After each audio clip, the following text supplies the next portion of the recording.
तो दोस्तों, आपका फिर एक बार हमारे चैनल पर स्वागत है। अगर आप पहली बार इस चैनल पर आए हैं तो चैनल को सब्सक्राइब करके बेल आइकन दबाना ना भूलें। टेलीफोन की रिंग से परेशान होकर अदिति ने अपना मोबाइल भी तोड़ दिया और अब घर में कुछ खाने के लिए ना होने की वजह से अदिति अपने घर से बाहर निकली। सूरज की रोशनी ने उसे हिमस्खलन की तरह मारा। इतने दिनों के बाद बाहर जाने पर वो अलग महसूस कर रही थी। जैसे ही उसकी आंखें बाहरी दुनिया में समायोजित हुई, उसने दोपहर की तेज रोशनी में पलकें झपकाई। वो पास के दूध की दुकान के बाहर एक छोटी कतार में खड़ी थी।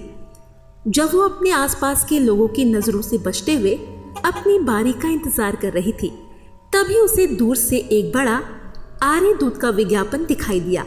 आरे आरे आरे। अदिति के दिमाग में ये शब्द गूंज उठे और वो गहरी सोच में डूब गई। उसकी आंखें चौड़ी थी और उसका मन उन शब्दों के बारे में सोच रहा था। वो विज्ञापन को देखती रही और उसके पीछे कतार में लगे लोगों ने उसे पीछे धकेल दिया।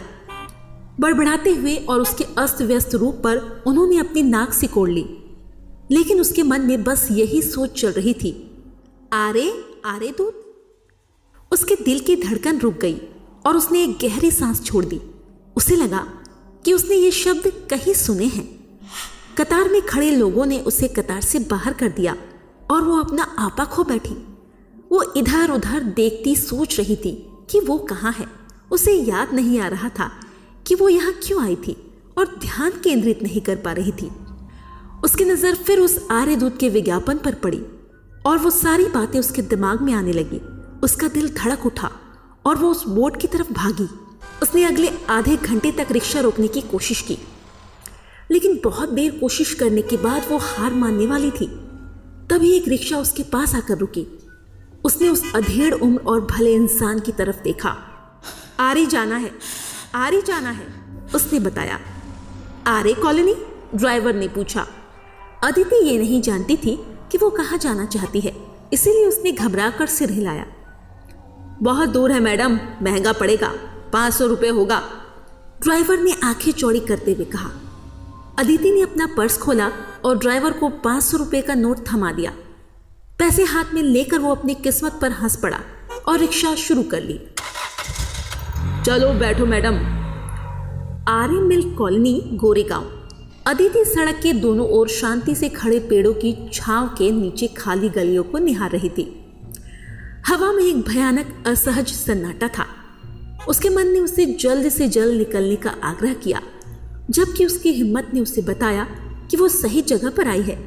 मैडम, कहाँ छोड़ना है आपको? ड्राइवर ने उसे मिरर में देखकर पूछा। यहीं रोक दो, अदिति ने अगले कोने के चौराहे की तरफ इशारा करते हुए कहा। कुछ मिनटों के लिए वो सड़क के कोने पर रिक्शा को धीरे धीरे दूर जाता देख खड़ी रही और रिक्शा अंधेरे में गायब हो गई। अब क्या, उसने मन ही मन सोचा। वो आगे सड़क पर चलने लगी और किसी प्रकार के रोड साइन की तलाश की। उसे एक अजीब तरह की स्पष्टता महसूस हुई। ये एक लंबे भयानक सपने के बाद जागने जैसा था। उसने टेलीफोन पर सुने शब्दों के टूटे हुए टुकड़ों को याद करके उनका कुछ अर्थ निकालने की कोशिश की। वो लगभग 15 मिनट से चल रही थी। अचानक उसे अपने भीतर एक अजीब सी सनसनी महसूस हुई, जैसे उसने फिर से टेलीफोन की घंटी सुनी हो। वो रुक गई और अपने बढ़ते डर और तेज दिल को शांत करने के लिए उसने एक गहरी सांस ली। उसने कुछ कदम आगे बढ़ाए और एक बार फिर उसने महसूस किया कि उसके पेट में डर की एक लहर उठ रही है। उसे अचानक एक झटका लगा, क्योंकि ये भावना ठीक उस भयानक खिंचाव के समान थी जिसे उसने टेलीफोन की घंटी बजने पर महसूस किया था। उसने एक और कदम आगे बढ़ाया और अचानक महसूस किया कि उसे कुछ विपरीत दिशा में खींच रहा है। अदिति मुड़ी और कुछ कदम विपरीत दिशा में चलने पर उसके दिल की गड़बड़ कम हुई। ये खिंचाव उसे वहां ले जा रहा था जहां वो जाना चाहती थी, पर वो क्या था? अदिति मन ही मन परेशान थी, पर बढ़ते हुए भय के साथ उसकी ओर चल पड़ी। 10 मिनट की पैदल यात्रा उसे एक बड़े पुराने विक्टोरियन शैली के बंगले के रास्ते पर ले आई। उसने सफेद तार की बाड़ और लाल छत को देखा। 2-3 जीप गाड़ियां बंगले के बाहर खड़ी थी। उसके दिल की धड़कन धीमी हो गई, क्योंकि वो एक टूटी पुरानी भूतिया हवेली को देखने की उम्मीद कर रही थी, लेकिन ये घर एक सपनों के महल जैसा दिख रहा था। अदिति ने अनजाने में गेट पर जाकर घंटी बजाई। सिक्योरिटी गार्ड ने उसे अंदर नहीं आने दिया और बार बार उसे जाने के लिए कहा, लेकिन अदिति ने जिद की और बार बार घंटी बजाकर घर के मालिक से मिले बिना जाने से इनकार कर दिया। अनिच्छा से उसे दूर भगाते हुए वो फुसफुसाता हुआ घर के अंदर चला गया, लेकिन अदिति को आश्चर्य हुआ कि वो वापस बाहर आकर उसे अंदर ले गया। अंदर जाने पर वो समझ गई कि घर के मालिक तरुण किशोर वर्मा एक पुलिस अधिकारी हैं। उसने अपना परिचय दिया और उसे अपने लिविंग रूम के सोफे पर बैठने के लिए आमंत्रित किया। उसने अच्छे तरीके से अदिति से बात की और विनम्रता से पूछा क्या वो ठीक है और अगर कुछ है जो वो उसके लिए कर सकता है। बढ़ते तनाव में जी रही अदिति उस अजनबी की सावधान और कोमल बातों से भावुक हो गई। हताशा और दर्द से भरे पिछले कुछ हफ्तों ने उसे सावधानी और भय की भावना के साथ छोड़ दिया था। वो जोर जोर से चिल्लाई और जोर जोर से रोने लगी। उसने सारी बातें तरुण किशोर वर्मा को बता दी। उस पहली रात से जब इंटरकॉम बज उठा, उस क्षण तक जब एक विज्ञापन ने उसे इस पहले कभी ना देखे गए घर के दरवाजे पर लाया और उसे अंदर प्रवेश मिले, इसलिए घंटी बजाने पर मजबूर किया। मिस्टर वर्मा ने उसकी सारी बातें सुनी, उसे बीच में रोका नहीं।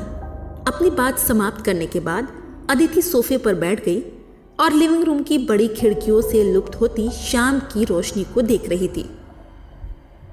मिस्टर वर्मा के घर के नौकर ने उनके लिए चाय के 2 कप लाए और बातचीत जारी रखने से पहले अदिति से चाय पीने का आग्रह किया। चाय पीने के बाद उसे थोड़ा अच्छा लगा। जैसे ही उसने अपने घर में वापस जाने का सोचा, उसे बजते हुए टेलीफोन की याद आई और उसके दिल में डर की एक धीमी लहर दौड़ पड़ी। अदिति, मिस्टर वर्मा ने उसे अपने विचारों से बाहर निकालने के लिए धीरे से पुकारा। मुझे सब कुछ बताने के लिए धन्यवाद। मैं सोच भी नहीं सकता कि इतने लंबे समय तक इतने भयानक तनाव में रहना आपके लिए कितना मुश्किल रहा होगा। ये मेरी पुलिस आईडी है, मिस्टर वर्मा ने अपना बैज दिखाते हुए कहा। अदिति ने काट लिया और खाकी वर्दी में उनकी पोस्ट और एक छोटी सी तस्वीर देखी। उसने उसे वापस दे दिया। मैं आपको ये दिखा रहा हूँ क्योंकि मैं आपको अपने फ्लैट में वापस जाने के लिए नहीं कह सकता, जहां आप स्पष्ट रूप से व्यथित हैं। ये सुनकर उसके दिल में कहीं ना कहीं आशा की लहर दौड़ गई। इसीलिए मैं आपसे रात के लिए यहाँ रहने, आराम करने और ठीक होने का अनुरोध करता हूँ। कल हम चर्चा कर सकते हैं कि वास्तव में क्या हो रहा है और इससे कैसे निपटा जाए। अदिति आंसुओं से अभिभूत हो गई और उसने उसे धन्यवाद दिया और बताया कि वो कितनी आभारी होगी यदि वो यहाँ टेलीफोन से दूर एक रात बिता सके। जरूर जरूर, मिस्टर वर्मा ने अजीब तरह से उसके कंधे को थपथपाया। उसे अब कुछ राहत महसूस हो रही थी। उसने उसे लिविंग रूम में रुकने के लिए कहा और वो उसके लिए गेस्ट रूम तैयार करने चला गया।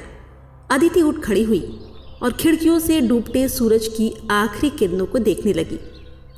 उसने अपनी आंखें बंद कर ली, एक गहरी सांस ली और एक रात चैन की नींद के बारे में सोचकर थोड़ी मुस्कुराई।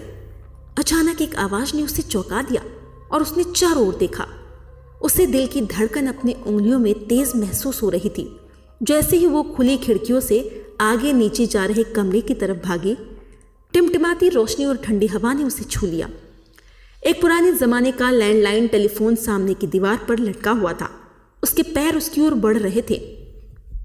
इस टेलीफोन को देखकर उसे 70 के दशक की पुरानी हिंदी फिल्मों की याद आ गई।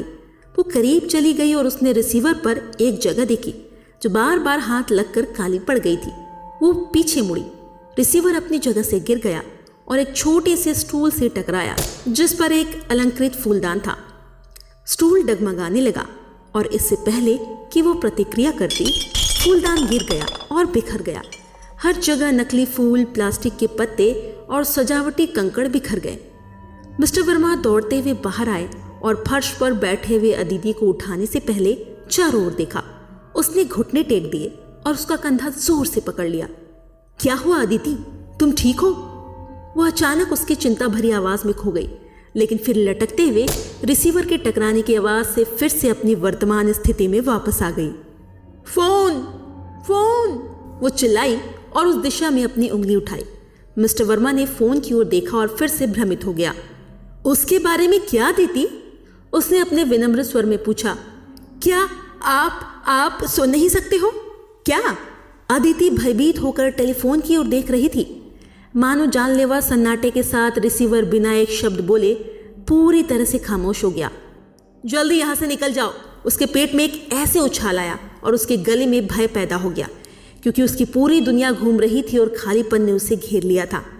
अगले पल अदिति अंधेरे में जाग गई। वो अपने चारों ओर फंसे बेडशीट से मुक्त होकर इधर उधर जाने की कोशिश करने लगी। वो पसीने से तरबतर हो रही थी। एक पल के लिए वो अपने आप को रोक नहीं पाई और चारों ओर देखती रही और ये याद करने की कोशिश कर रही थी कि वो कहाँ है। कुछ देर बाद उसकी आंखों से अंधेरा दूर हुआ और उसने महसूस किया कि वो वर्मा हाउस के एक बेडरूम में थी। वो बिस्तर से नरम कालीन पर उतर गई और कमरे के चारों ओर लाइट स्विच खोजने की कोशिश कर रही थी। उसने सोचा उससे कमरा बहुत छोटा है। उस कमरे में केवल एक बिस्तर था और कोई अन्य फर्नीचर नहीं था। अंधेरे में उसने वॉलपेपर को स्पर्श किया। वो अजीब तरह से कोमल था। कमरे का चक्कर लगाते हुए उसने अपने हाथों को दीवारों पर छुआ। अचानक उसके घुटने बिस्तर के किनारे से टकराए और उसकी उंगलियां बिस्तर के बगल की दीवार पर किसी वस्तु से छुई। उसने फौरन अपनी उंगलियां पीछे खींच ली, मानो जैसे उसे चटका लगा हो। ये एक टेलीफोन था। वो एक तरफ हटी और पीछे चली गई। अपने और फोन के बीच ज़्यादा से ज़्यादा दूरी बनाने की कोशिश कर रही थी। वो विपरीत दीवार से लगकर अंधेरे में टेलीफोन को देखने लगी। नहीं, उसने अपनी आंखें बंद कर ली। प्लीज़ ये फ़ोन की घंटी ना बजे, प्लीज़, वो विनती कर रही थी। नहीं, ये नहीं हो सकता, ये वो फ़ोन नहीं है, प्लीज़ इसकी रिंग ना बजे। लेकिन फिर मिस्टर वर्मा के लिविंग रूम में एक दूसरे फ़ोन का क्या हुआ? वो फ़ोन शाम को बजा था। प्लीज़ इस फ़ोन की घंटी नहीं बजनी चाहिए। इस तरह के अजीब विचारों ने उसके दिमाग को अटका कर रखा। अदिति धीरे धीरे नीचे खिसकी और ज़मीन के कालीन पर बैठ गई और अपने हाथों से अपनी आंखें बंद कर ली। अचानक उसके शरीर का एक पुराने दोस्त की तरह स्वागत करते हुए एक ठंडी लहर आई। नहीं नहीं नहीं, उसका दिल उसके कानों में धंस गया और उसकी बंद आंखें दिल की धड़कन के साथ घूम रही थी। वो जानती थी कि फ़ोन ज़रूर बजेगा और अचानक टेलीफोन की घंटी बजी। अदिति सामने की दीवार को देखकर चीख पड़ी। उसकी आंखों से आंसू छलक पड़े। सांस लेने के लिए हाँफते हुए वो असमंजस में रोने लगी। उसने फोन पर अपने हाथों से मारा, खरोंचा और खींचकर उसे नष्ट करने की कोशिश कर रही थी। जैसे ही उसके हाथ ने रिसीवर को जगह से हटाया, फोन बजना अचानक बंद हो गया और कमरा एक स्थिर तेज आवाज से भर उठा। वो फोन को जड़ से खींचती रही। उसने फोन से रिसीवर हटा दिया और एक तरफ फेंक दिया। पूरा कमरा उसके कानों में गूंज रहा था और धीरे धीरे ये इतना बढ़ गया कि उसने अपनी बंद आंखें खोली और अपने बंद गले से एक जोरदार चीख निकली। उसने फोन के एक हिस्से पर अपना सिर मारा और उसे दीवार से दूर करने के लिए आखिरी प्रयास किया। जोर का शोर था और हवा में अचानक अजीब सी बदबू के साथ उसकी खोपड़ी से खून निकल आया और उसकी आंखों से होते हुए बहने लगा। तभी रिसीवर से कुछ अजीब आवाज आने लगी। वो आ रहा है, वो आ रहा है। शब्दों से अदिति का सब्र टूट गया और वो स्थिर हो गई। अचानक कमरे में बत्तियां जल गई और उसकी पुतली सिकुड़ गई। फिर उसने कमरे के चारों ओर देखा। दीवारें, फर्श और यहाँ तक कि छत पर भी थर्मोकोल पैड लगे हुए थे।